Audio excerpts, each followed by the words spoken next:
Chafya ya mwanamfalme. Hapo zamani za kale, mfalme na malkia waliandaa sherehe kubwa iliyokusudia kumbariki mwana wao mchanga kwa jina mwanamfalme Rolenda. Mankuli yaliandaliwa kwenye ukumbi mkubwa kwenye kasri. Kulikuwa na mapochopocho mengi yaliyoandaliwa kwenye meza, ikiwemo supu, keki, sharubati na zaidi ya yote, vitafunio spesheli vya strawberry.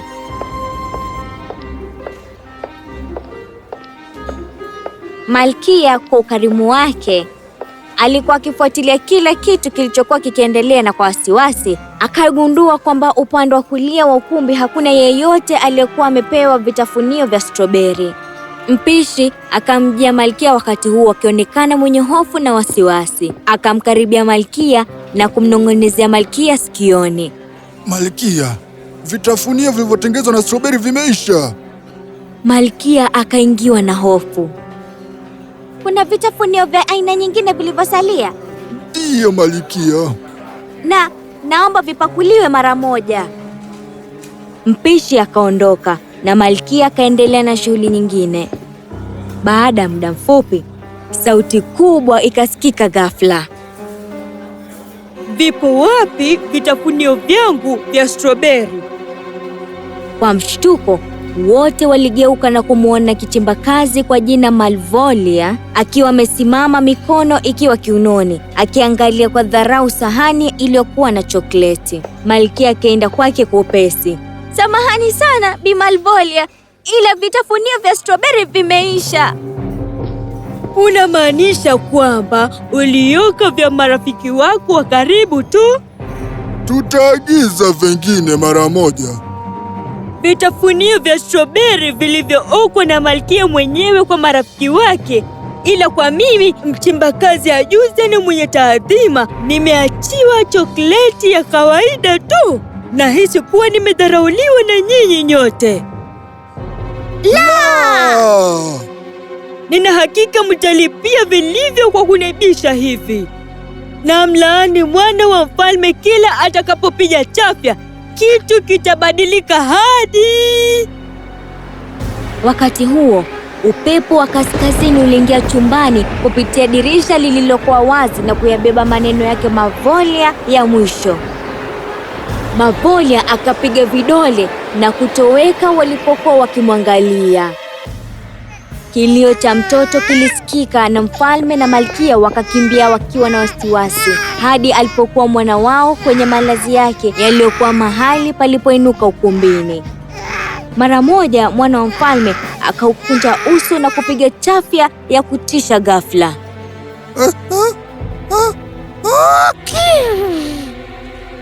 Kwa hofu yao, mwanajimu wa ikulu akageuka na kuwa saa ya ukutani. Walinzi, ichukueni saa hiyo na muiweke ukutani pale kanisani. Kulikuwa na mnong'ono kati ya umati na walinzi wawili wakaja na kuibeba ile saa. Sherehe hiyo iliisha watu wakiwa na hofu. Baadaye, mfalme na malkia wakamtumania Daktari Pili, tabibu mkuu wa ikulu. Je, tufanyeje tumzuie mwanangu asipige chafya, daktari? Mwanamfalme lazima alindwe kutokana na vitu vinavyosababisha chafya kama upepo, baridi na pilipili. Waacha mwanamfalme asalie peke yake chumbani, mahali ambapo watu hataruhusiwa, hadi atakapokaguliwa kuona kama ana homa na kuvishwa mavazi yasiyo na viini. Na iwapo mfalme ana kasri milimani, basi mwanamfalme apelekwe pale ili apate hewa safi. Kuna mnara kwenye mlima wa dhahabu. Hapo ni mahali sawa kwa afya yake. Na kama walivyokubaliana, mwana wa mfalme alipelekwa kwenye mnara huo. Miaka ikapita. Hakuna aliyefanikiwa kuvunja uchawi uliowekwa mwanamfalme, kwani hakuna aliyefanikiwa kusikia suluhu yake kutokana na upepo. Na kwa bahati mbaya, Malvolia mwenyewe alikuwa ametoweka. Mwanamfalme sasa akiwa kijana mdogo mtanashati, walimu waliohitimu walimfunza historia, mziki na kucheza densi na mambo mengine yote ambayo mwanamfalme alipaswa kujua, ila kwa maisha ya kawaida hakufahamu lolote. Rafiki wake wa karibu muda huu wa upweke alikuwa ni mbwa kwa jina la Poldo, ambaye alizungumza Kiingereza kizuri. Hakujawahi kuonekana mnyama mwenye kupenda watu, mwenye busara kama yeye. Siku moja, kabla ya mwanamfalme kusherehekea siku yake ya kuzaliwa, licha ya mikakati yote iliyokuwa imewekwa, mwanamfalme alipiga chafya mara 3.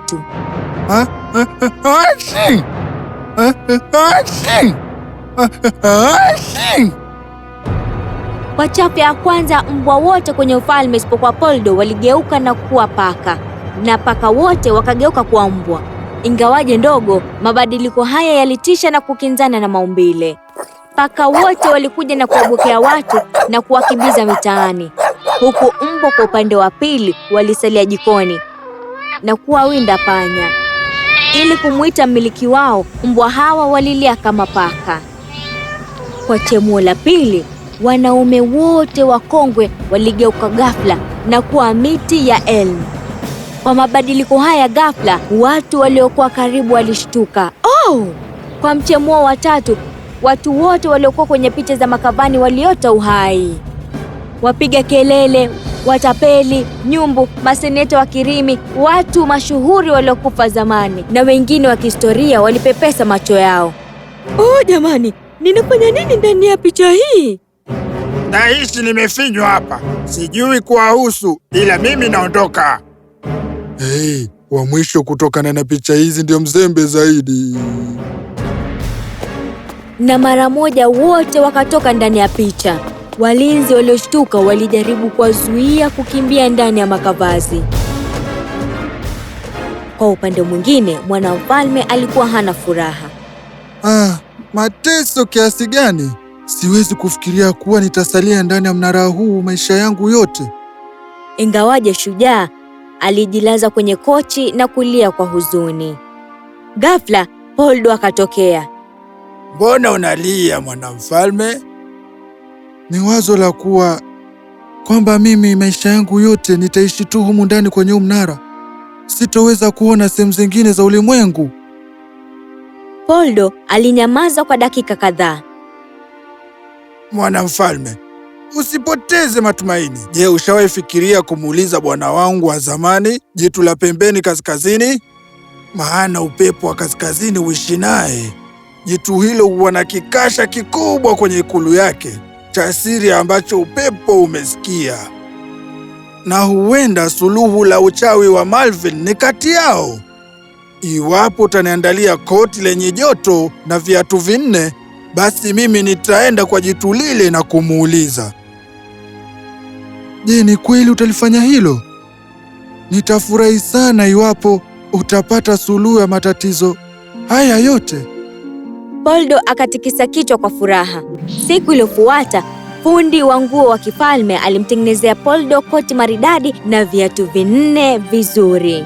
Poldo akiwa amevalia mavazi haya yaliyo na joto, aliwaaga kwa heri na kuanza safari kuelekea kaskazini hadi mwanamfalme ambaye angeona kona zote za ufalme akiwa kwenye mnara, akamuona ametoweka milimani. Bila kujali wanyama hatari porini, Poldo aliuvuka msitu ulio na giza na kuvuka bahari iliyoganda, na akasimama tu alipofika kwenye ikulu ya jitu. Akaingia ndani, akalipata jitu lenye nguvu lililo na nywele za manjano lililovalia taji ya theluji na kifagio kikubwa kilichotengenezwa kwa nguo laini nyeupe, akiwa amekalia tofali kubwa la theluji. Wasaidizi wake walikuwa ni upepo, wangeelezwa vyema zaidi kama waajabu. Viumbe wa kutisha waliosonga kwa kasi kwenye kasri lake walikuwa ni upepo mkali, kipupwe na dhoruba. Karibu Poldo. Ni nini kilichokuleta? Natafuta maneno ya mchimbakazi Malvolia ambayo yalibebwa na upepo wa kaskazini mashariki wakati wa sherehe ya kumbariki mwanamfalme jina Ronaldo. Iwapo nina maneno hayo, basi nakukaribisha ukasikie. Upepo, leta kikasha cha siri tafadhali. Kikasha hicho kikaletwa na upepo. Kikasha hicho kilikuwa kimetengenezwa kwa mawe na kikarembeshwa kwa almasi za theluji. Humu ndani kulikuwa na siri ambazo upepo ulikuwa umesikia, kama vile toba, viapo, vicheko vya furaha na maneno rahisi. Na bila shaka kwenye kona moja ya kikasha kile yalikuwa ni maneno yake Malvolia. Maneno yake yaliyokuwa yamejawa na vumbi yalikuwa yakielekea angani. Maneno haya yalikuwa hadi atakapopata mtu jasiri kutosha amuoe. Iweje ndoa huwa ndiyo suluhisho mara nyingi? Mbona isiwe hadi atakapopata rafiki mwaminifu na aliyejitolea kama mimi? Poldo akayashika maneno yale moyoni. Nashukuru sana bwana mwenye fadhila, itabidi niondoke sasa. Unakaribishwa tena. Poldo akaondoka kwenye ikulu na akaharakisha kuelekea nyumbani. Alipofika kwenye kasri ya mfalme, alikimbia akibweka kwa furaha hadi kwenye chumba cha siri cha mfalme alipowapata wazazi wake wakiwa na hofu. Poldo, njoo hapa kijana wangu mzuri. Je, umepata sehemu ya sentensi iliyosalia? Ndiyo Malikia. Uchawi huo utapotea punde tu mwanamfalme atakapooa. Mfalme na malkia walifarijika sana na wakamshukuru Poldo kwa kumkumbatia kwa pamoja. Wakaanza kumtafuta binti mfalme mrembo atakayeolewa na mwana wao. Hata hivyo, binti wafalme wote waliogopa kuolewa na mwana wa mfalme na hivyo walikataa ombi hilo, jambo lililowaghadhabisha malkia na mfalme. Mwishowe, binti mfalme pekee aliyesalia alikuwa ambaye pia yeye amerogwa. Kichimbakazi aliyekuwa amekasirika aliyegeuza nywele zake za kahawia kwa samawati na kumpa pua la urefu wa futi moja, manake binti mfalme hakutambua uwepo wake, kwani alikuwa bizi akijitamani kwenye kioo. Naomba nisamehe, sikukusudia kukudhalilisha. Sawa, nimekusamehe. Utakuwa huru kutoka kwa laana hii iwapo mmoja wa uwapendao atakapokuwa huru kutoka kwa laana yake. Kwa heri. Binti huyu alikuwa hana furaha, alikubali kuolewa na mwana wa mfalme Rolando. Mfalme na malkia hawakuwa na chaguo lingine ila kukubali.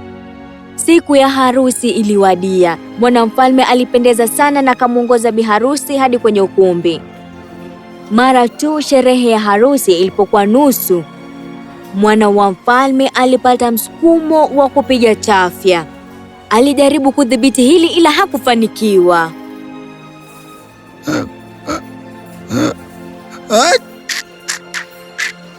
Fatu! Mwana wa mfalme alipopiga chafya, kulikuwa na ngurumo na kila mmoja akageuka ili kuona kile ambacho kingetukia. Madhara ya chemuo hilo hayakuwa ya kawaida, manake alichemua wakati alikuwa ameoa nusu. Paka wakageuka mbwa tena na mbwa wakawa paka.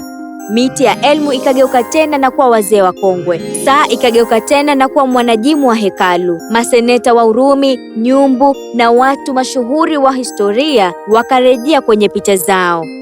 Na bi harusi akarejelea urembo wake wa hapo awali. Alipendeza kama ambavyo kichimbakazi alikuwa amemweleza. Kwa mpenziwe, mwanamfalme alikuwa huru kutokana na laana.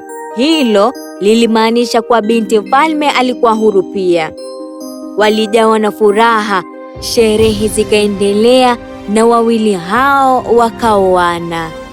Poldo bila shaka alikuwa ndiye mgeni wa heshima, manake alikuwa amethibitisha usemi kwamba akufaaye kwa dhiki ndiye rafiki.